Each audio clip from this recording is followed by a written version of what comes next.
Ya, Assalamualaikum warahmatullahi wabarakatuh. Ketemu lagi bersama saya, Gali Aldi Pratama. Sini saya akan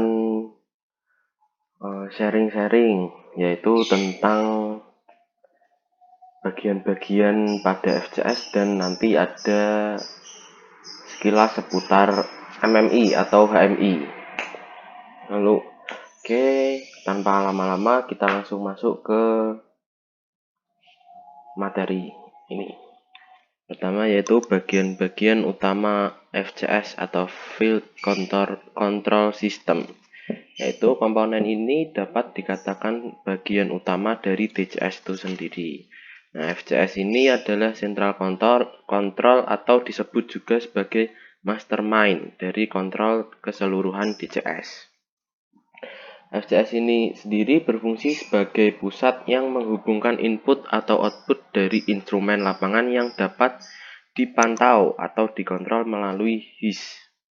Nah, FCS ini memiliki beberapa komponen yang disimpan dalam kabinet atau rak besar dan dapat ditemukan di control room. Akan tetapi, terdapat pula FCS yang disimpan di FIT, seperti milik vendor Yokogawa dengan tipe Remote Input Output atau RIO. Lalu ini adalah beberapa komponen dari FCS. Yang pertama yaitu CPU. CPU ini melakukan perhitungan dan fungsi kontrol. Nah, CPU ini memiliki kinerja tinggi dan mikroprosesor ganda. Dalam CPU juga terdapat baterai untuk penyuplai cadangan untuk memori database dalam prosesor selama mati listrik. Lalu yang kedua yaitu power supply. Power supply ini ya namanya power supply yaitu memberikan power pada FCS. Yang ketiga yaitu node remote atau remote input output unit. Node menghubungkan sinyal input output dari lapangan dan melakukan konversi sinyal serta berkomunikasi dengan FCS melalui bus RIO. Lalu ada input output unit. Input output ini terdiri dari input output modul. Nah, modulnya itu adalah ada analog I/O modul dan digital I/O modul. Nah, kalau analog I/O modul ini dapat memproses sinyal input output ke atau dari berbagai sumber. Nah, kalau digital I/O modul ini selain dapat memproses status atau digital biasa, modul ini mampu menghitung input pulse, memberikan pulse width output. Seperti itu. Lalu ada modul komunikasi. Modul ini dapat mensupport RS232C, RS422-48, VNet, Ethernet, dan juga yang lainnya, serta protokol untuk berkomunikasi dengan subsistem seperti PLC. Lalu ada komponennya itu Field Bus Communication Module. Modul ini berfungsi sebagai interface dengan komunikasi Field Bus. Field Bus adalah komunikasi digital bidireksional dan multidrop, di mana langsung terhubung dari field device ke control system, dan juga menggantikan komunikasi konvensional 420 mA. Lalu ada fungsi I/O modul. Nah, belum ke fungsi, ini ada pengertian dikit. Modul I/O adalah interface atau central switch untuk mengendalikan atau lebih peripheral atau perangkat input-output.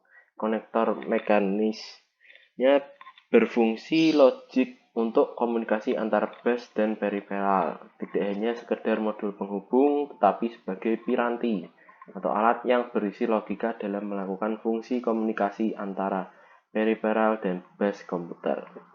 Dan ini adalah fungsi modul I/O. Itu yang pertama untuk kontrol dan timing. Lalu komunikasi CPU, komunikasi perangkat, data buffering.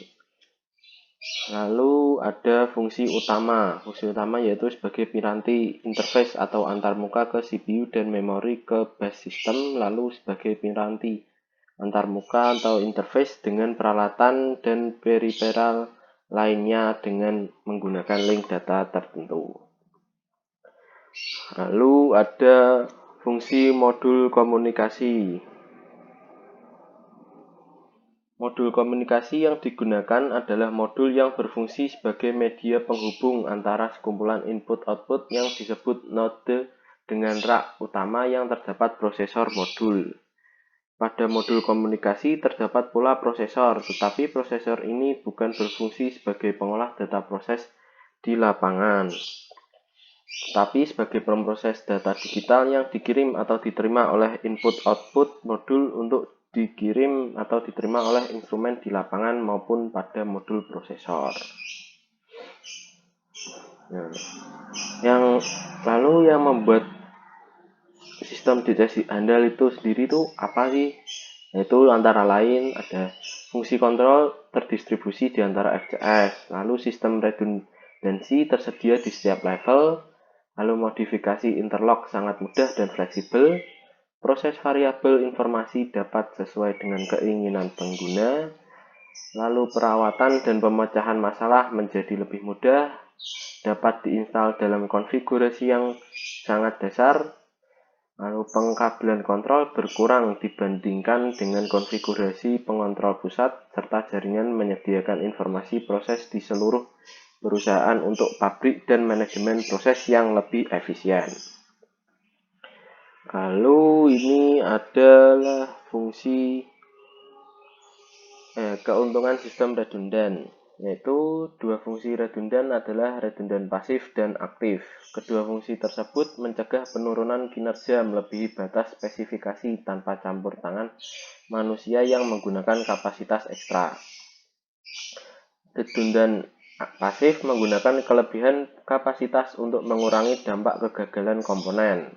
Salah satu bentuk redundan pasif yang umum adalah kekuatan tambahan kabel dan penyangga yang digunakan di jembatan. Kekuatan ekstra ini memungkinkan beberapa komponen struktural gagal tanpa jembatan runtuh. Kekuatan ekstra yang digunakan dalam desain disebut margin of safety. Lalu redundan aktif. Redundan aktif ini untuk menghilangkan penurunan kinerja dengan memantau kinerja perangkat individu, dan pemantauan ini digunakan dalam logika pemungutan suara. Logika pemungutan suara ditautkan ke saklar yang secara otomatis mengkonfigurasi ulang komponen, deteksi dan koreksi kesalahan, dan global positioning GPS atau GPS adalah dua contoh redundan aktif. Lalu distribusi tenaga listrik, ini juga contoh redundan aktif. Lalu fungsi dari MMI atau HMI, yaitu pertama monitoring. Jadi kita dapat memonitor kondisi plant secara real time tanpa perlu keluar dari control room. Lalu setting, kita dapat merubah setting, misal setting alarm high dan low atau buzzer. Selanjutnya kita dapat take action. Nah, kita dapat menjalankan sesuatu atau men-shutdown proses tersebut. Lalu yaitu ada fungsi alarm, sehingga nantinya kita bisa men-track alarm-alarm apa saja yang aktif dan bisa mendapatkan alasan kenapa suatu sistem tiba-tiba shutdown. Yang terakhir yaitu trending. Ini grafik dari sebuah proses, misal temperatur dari sistem yang bersangkutan. Bisa dilihat secara real time atau history. Ini adalah bagian-bagian MMI. Yang pertama yaitu tampilan statis dan dinamik.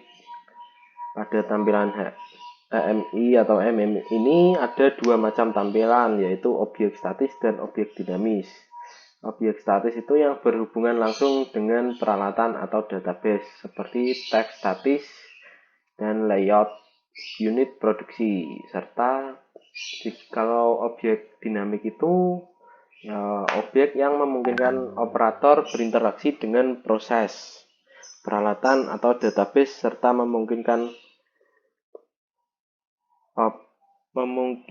operator melakukan aksi kontrol, contoh push button, leaks, dan chart.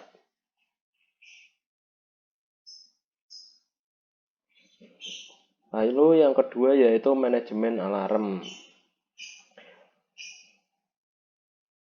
Sendiri. Yang ketiga adalah trending. Lalu yang keempat adalah reporting. Itu adalah bagian-bagian MMI serta penjelasannya. Lalu ada otorisasi aplikasi pada MMI. Nah, ini ada beberapa macam otorisasinya, yaitu yang pertama ada MMI untuk operator yang hanya bisa diakses oleh operator dan hanya bisa sebatas memantau proses dan merubah parameter, seperti merubah bukaan valve. Lalu ada HMI untuk teknisi. Jenis ini diaplikasikan oleh teknisi di lapangan, misalnya untuk maintenance, seperti kalibrasi. Dan ada juga MMI untuk engineer yang biasanya difungsikan untuk engineer, misal untuk PLC dan lain-lain. Nah, untuk optimasi sendiri pada MMI ini berada pada tingkat klien dan servernya, atau dengan kata lain pada sistem komunikasinya. Lalu ada peralatan pendukung MMI. Power supply, yaitu ada power supply, CPU, RAM atau ROM, ADC, dan DAC atau LCD. Lalu yang terakhir yaitu optimalisasi MMI, yaitu dapat memasangkan MMI dengan PLC, di mana pada umumnya device dengan merek yang sama, sedangkan untuk MMI memerlukan device yang sama seperti Yokogawa dan lain-lain, dengan catatan MMI dan PLC memiliki tipe komunikasi yang sama sehingga dapat terhubung, lalu disesuaikan antara penggunaan tipe konsol dan desktop. Jadi sekian penjelasan saya kali ini. Jika ada salah mohon maaf, terima kasih, dan sumber-sumber saya ini ada di Wasiswa. Ini linknya itu ringkas dan